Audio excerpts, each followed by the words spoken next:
नमस्कार दोस्तों, कैसे हैं आप सब। स्वागत है आपका हमारे यूट्यूब चैनल में। तो दोस्तों, आज आपको सुनाने वाला है एक राम भक्त की कहानी। तो साल पहले की बात है। एक आलसी लेकिन भोला भाला युवक था। उसका नाम आनंद था। दिन भर कोई काम नहीं करता, बस खाता ही रहता और सोए रहता। घर वालों ने कहा, चले जाओ, निकलो घर से, कोई काम धाम करते नहीं हो, बस पड़े रहते हो। वो घर से निकलकर यूं ही भटकते हुए एक आश्रम पहुंचा। वहां उसने देखा कि एक गुरुजी हैं, उनके शिष्य कोई काम नहीं करते, बस मंदिर की पूजा करते हैं। उसने मन में सोचा, ये बहुत बढ़िया है, कोई काम धाम नहीं, बस पूजा ही तो करना है। गुरुजी के पास जाकर पूछा, क्या मैं यहाँ रह सकता हूँ? गुरुजी बोले, हाँ हाँ, क्यों नहीं, आप बिल्कुल रह सकते हो, लेकिन मैं कोई काम नहीं कर सकता हूँ। आनंद बोला।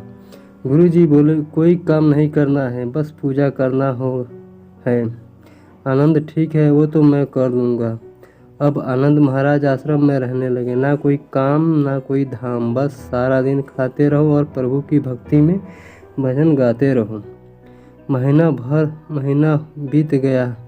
फिर एक दिन आई एकादशी। उसने रसोई में जाकर देखा, खाने की कोई तैयारी नहीं। उसने गुरुजी से पूछा, आज खाना नहीं बनेगा क्या? गुरुजी ने कहा, नहीं, आज तो एकादशी है, तुम्हारा भी उपवास है। उसने कहा, नहीं, अगर हमने उपवास कर लिया तो कल का दिन ही नहीं देख पाएंगे। हम ही नहीं कर सकते उपवास। हमें तो भूख लगी है, आपने पहले क्यों नहीं बताया? गुरुजी ने कहा, ठीक है, तुम ना करो उपवास, पर खाना भी तुम्हारे लिए कोई और नहीं बनाएगा, तुम खुद बना लो। मरता क्या ना करता। गया रसोई में। गुरुजी फिर आए। देखो, अगर तुम खाना बना लो तो राम जी को भोग जरूर लगा लेना और नदी के उस पार जाकर बना लो रसोई। ठीक है। लकड़ी, आटा, तेल, घी, सब्जी लेकर आनंद महाराज चले गए। जैसे तैसे खाना भी बनाया। खाने लगे तो याद आया, गुरुजी ने कहा था कि राम जी को भोग लगाना है। लगा भजन गाने, आओ मेरे राम जी, भोग लगाओ जी, प्रभु राम आइए, श्री राम आइए, मेरे भोजन का भोग लगाइए।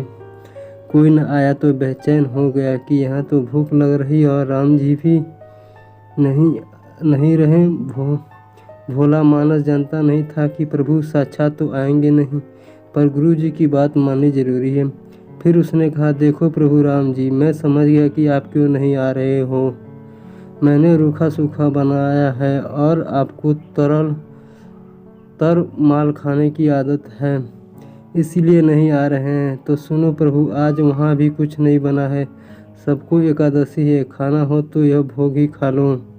श्री राम अपने भक्त की सरलता पर बड़े मुस्कुराए और माता सीता के साथ प्रकट हो गए। भक्त असमंजस में, गुरुजी ने तो कहा था कि राम जी आएंगे, पर यहाँ तो माता सीता भी आई हैं और मैंने तो भोजन बस 2 लोगों की बनाया है।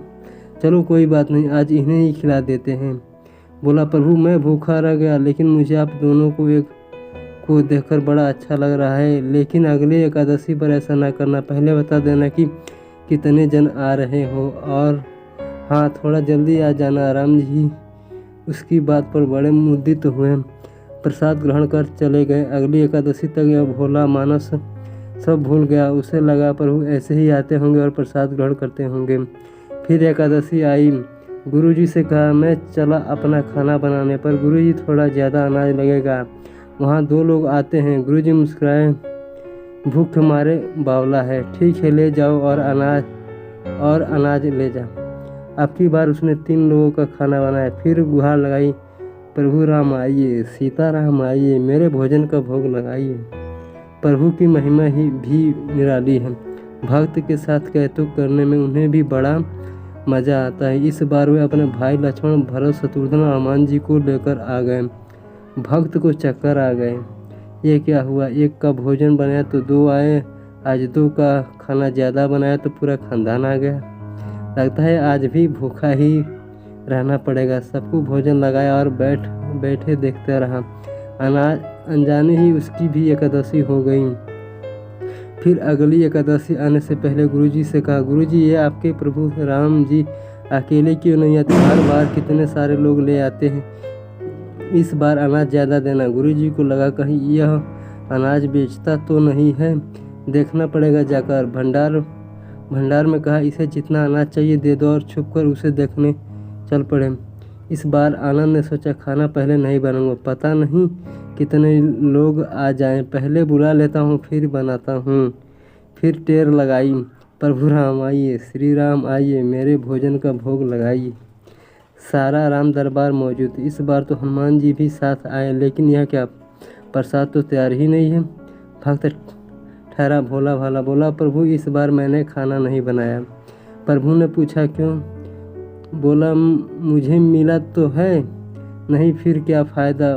मुझे मिलेगा तो नहीं, फिर क्या फ़ायदा बनाने का? आप ही बना लो और खुद ही खा लो। राम जी मुस्कुराए, सीता माता भी गदगद हो गई उसके मासूम जवाब से। लक्ष्मण जी बोले, क्यों, क्या करे प्रभु? प्रभु बोले, भक्त की इच्छा है, पूरी तो करनी पड़ेगी, चलो लग जाओ काम से। लक्ष्मण जी ने लकड़ी उठाई, माता सीता आटा सानने लगी। भक्त एक तरफ बैठकर देखता रहा। माता सीता रसोई बना रही थी तो कई ऋषि मुनि यक्ष गंधर्व प्रसाद लेने आने लगे। इधर गुरुजी ने देखा खाना तो बना नहीं, भक्त एक कोने में बैठा है। पूछा, बेटा क्या बात है, खाना क्यों नहीं बनाया? बोला, अच्छा किया गुरुजी आप आ गए, देखिए कितने लोग आते हैं प्रभु के साथ। गुरुजी बोले, मुझे तो कुछ नहीं दिख रहा तुम्हारे और अनाज के सिवा। भक्त ने माथा पकड़ लिया, एक तो इतनी मेहनत करवाते हैं, प्रभु भूखा भी रखते हैं और ऊपर से गुरुजी को दिख भी नहीं रहे, ये और बड़ी मुसीबत है। प्रभु से कहा, आप गुरुजी को क्यों नहीं दिख रहे हैं? प्रभु बोले, मैं उन्हें नहीं दिख सकता। बोला, क्यों? वो तो बड़े पंडित हैं, ज्ञानी हैं, विद्वान हैं, उन्हें तो बहुत कुछ आता है, उनको क्यों नहीं दिखते आप? प्रभु बोले, माना कि उनको सब आता है, पर वे सरल नहीं है तुम्हारी तरह, इसलिए उनको नहीं दिख सकता। आनंद ने गुरुजी से कहा, गुरुजी प्रभु कह रहे हैं आप सरल नहीं हैं, इसलिए आपको नहीं दिखेंगे। गुरुजी रोने लगे, वाकई में सब कुछ पाया पर सरलता नहीं पा सके तुम्हारी तरह, और प्रभु तो मन की सरलता से ही मिलते हैं। प्रभु प्रकट हो गए और गुरुजी को भी दर्शन दिए। इस तरह एक भक्त के कहने पर प्रभु ने रसोई भी बनाई। यह भक्ति कथा लोक श्रुति पर आधारित है। धन्यवाद आपका वीडियो देखने के लिए।